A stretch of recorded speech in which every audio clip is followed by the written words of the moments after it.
Welcome friends. Radii கேசி serial இன்னைக்கு எபிசோடில் வரக்கூடிய இன்ட்ரெஸ்டிங்கான சீன்ஸ் பற்றி பார்க்கலாம். ரோகிணியோட அம்மாவையும் கிறிஷையும் முத்து வீட்டுக்கு கூப்பிடுறாரு.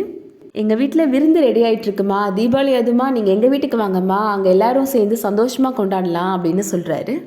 இல்லைப்பா, நீங்கள் எங்கள் குடும்பமாக இருப்பீங்க அப்படின்னு சொல்லிட்டு இருக்கிறாங்க ரோகிணியோட அம்மா. நீங்களும் எங்கள் குடும்பத்தில் ஒருத்தவங்க மாதிரி தான் அப்படின்னு சொல்கிறாரு முத்து. நீங்கள் ஏன் சங்கடப்படுறீங்கன்னு எனக்கு தெரியுதுமா, கடைசியாக கிறிஷை கூப்பிட்றதுக்கு நீங்கள் வீட்டுக்கு வரும்போது என்னை திட்டிட்டு போனீங்கல்ல, அதை நினச்சி தானே சங்கடப்படுறீங்க அப்படின்னு கேட்குறாரு முத்து. அதெல்லாம் நான் எப்போவோ மறந்துட்டேம்மா அப்படின்னு சொல்கிறாரு முத்து. நீங்களும் என் அம்மா மாதிரி தானே, ஆனால் என் அம்மா அளவுக்கு உங்களால் திட்ட முடியாது அப்படின்னு சொல்கிறாரு. மகேஸ்வரியுமே சொல்கிறாங்க, நம்ம போகலைன்னா இவர் விட மாட்டாருமா, வாங்க நம்ம போயிட்டு வந்துடலாம் அப்படின்னு சொல்கிறாங்க.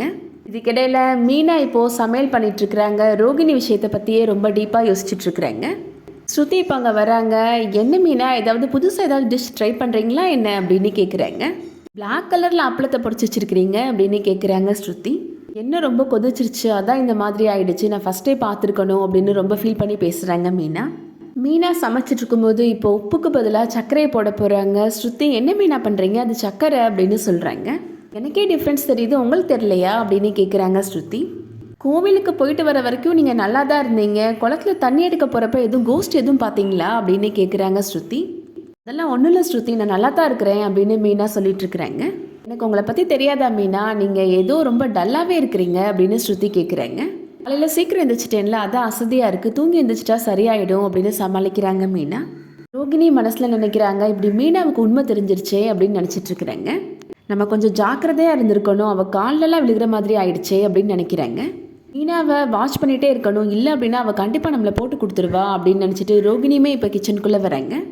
ஸ்ருதி ரோகிணிகிட்ட கேட்குறாங்க, மீனா ஏன் டல்லாக இருக்கிறாங்கன்னு தெரியுமா உங்களுக்கு அப்படின்னு கேட்குறாங்க. அதெல்லாம் இல்லை, அவங்க எப்போதும் போல தான் இருக்கிறாங்க அப்படின்னு சொல்லிட்டு இருக்கிறாங்க ரோகிணி. சொல்கிறாங்க, இல்லை மீனா, நீங்கள் டல்லாக தான் இருக்கிறீங்க, எதுவாக இருந்தாலும் என்கிட்ட மறைக்காமல் சொல்லுங்கள் அப்படின்னு கேட்குறாங்க. இங்கே இருந்துச்சா சரியாயிடும் அப்படின்னு சொல்லிடுறாங்க மீனா. அம்மா சொல்கிறீங்க அப்படின்னு சொல்லிட்டு ஸ்ருதி அங்கேருந்து போயிடுறாங்க. ஏதாவது நான் ஹெல்ப் பண்ணணுமா மீனா அப்படின்னு ரோகிணி கேட்குறாங்க. மீனா ரொம்ப கோபமா, நீ பண்ண வரைக்கும் போதும் அப்படின்னு சொல்லிடுறாங்க. முத்து வீட்டுக்குள்ளே ரொம்ப சந்தோஷமாக வராரு. நம்ம வீட்டுக்கு 3 விருந்தாளிங்க வந்திருக்கிறாங்க அப்படின்னு சொல்கிறாரு. வந்திருக்கிறாங்க அப்படின்னு எல்லாருமே பார்த்துட்ருக்குறாங்க. பார்த்தா அங்கே ரோகிணியோட அம்மா, ஃப்ரெண்டு, கிறிஷ் 3 பேரும் தான் வராங்க. பார்த்ததும் அண்ணாமலை, பாட்டி எல்லாருமே வீட்டுக்குள்ளே வாங்க அப்படின்னு உபசரிக்கிறாங்க. முத்து மீனாட்ட சொல்கிறாரு, என்ன மீனா ஏதோ யோசனையிலே இருக்கிற அப்படின்னு கேட்குறாரு. உங்களை நான் எங்கே வச்சு பார்த்தேன்னு தெரியுமா, நம்ம ஊர் கோயிலை வச்சு தான் பார்த்தேன் அப்படின்னு சொல்கிறாரு முத்து. கிஷோட தாத்தாவுக்கு திதி கொடுக்கறதுக்காக வந்திருக்கிறாங்க போல், நான் வர வழியில் பார்த்தேன், அதான் சாப்பிட வாங்கன்னு வீட்டுக்கு கூப்பிட்டு வந்துட்டேன் அப்படின்னு சொல்கிறாரு முத்து. ரோகிணியுமே அந்த 3 பேரை பார்த்ததுலேருந்து ரொம்ப அதிர்ச்சியாக தான் இருக்கிறாங்க. நேராக மீனாட்ட போய் கேட்குறாங்க, வேலை முத்துக்கு உண்மை தெரிஞ்சிருக்குமோ அப்படின்னு கேட்குறாங்க. அப்படி அவருக்கு உண்மை தெரிஞ்சிருந்துச்சுன்னா இந்நேரம் நீ வீட்டை விட்டு போயிருந்திருப்ப அப்படின்னு சொல்கிறாங்க மீனா.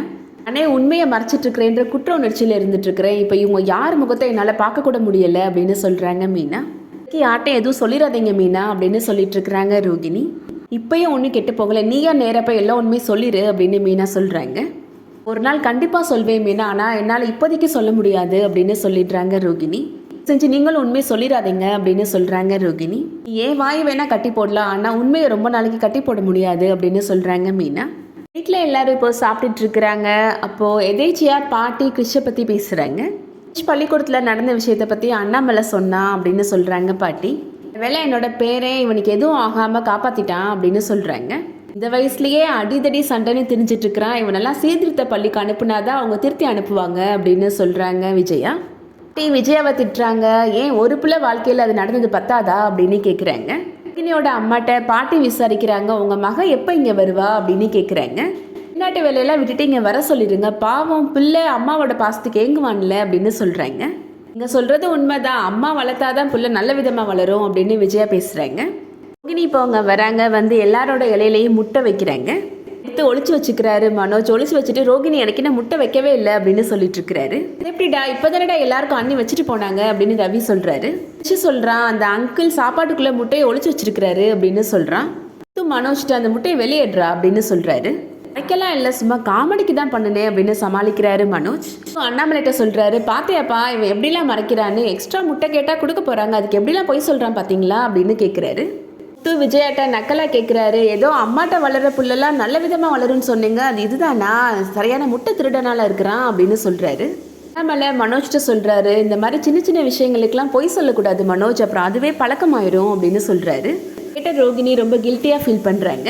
சொல்கிறாரு, பொய் சொல்கிறது தான் இவனுக்கு கைவந்த கலையாச்சேப்பா, நம்ம குடும்பத்தில் இவனை மாதிரி யாருமே பொய்யே சொல்ல மாட்டாங்கப்பா அப்படின்னு சொல்கிறாரு. இப்போ மனோஜுக்கு அட்வைஸ் பண்ணுறாங்க, மனசில் நேர்மை இருந்துச்சுன்னா பொய் சொல்கிறதுக்கு அவசியமே இல்லைடா அப்படின்னு சொல்கிறாங்க. குடும்பத்துக்குள்ளே இப்படிலாம் பொய் சொல்கிறதெல்லாம் ரொம்ப தப்புடா அப்படின்னு சொல்கிறாங்க. மீனா ரோகிணியை முறைச்சி பார்த்து நின்றுட்டுருக்குறாங்க. விஜயா வழக்கம் போல் மனோஜுக்கு சப்போர்ட் பண்ணி பேசுகிறாங்க. விடுங்கத்த, ஒரு முட்டை தானே, அதுக்கு என்னமோ ராணுவ ரகசியத்தையே மறைச்ச மாதிரி பேசிகிட்டு இருக்கிறீங்க அப்படின்னு கேட்குறாங்க. அண்ணாமலை விஜயாட்ட சொல்கிறாரு, செய்கிற தப்புல சிறுசு பெருசுலாம் கிடையாது, நீ அவனுக்கு சப்போர்ட் தானே பண்ணுற, இருந்தாலும் அவன் ஓன்ட்டை மறைக்கிறான்ல அப்படின்னு சொல்கிறாரு.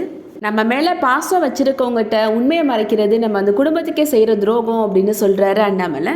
கேட்ட மீனா, நம்ம இப்படி உண்மையை மறைச்சிட்ருக்குறோமே அப்படின்னு ரொம்ப கில்ட்டியாக ஃபீல் பண்ணுறாங்க.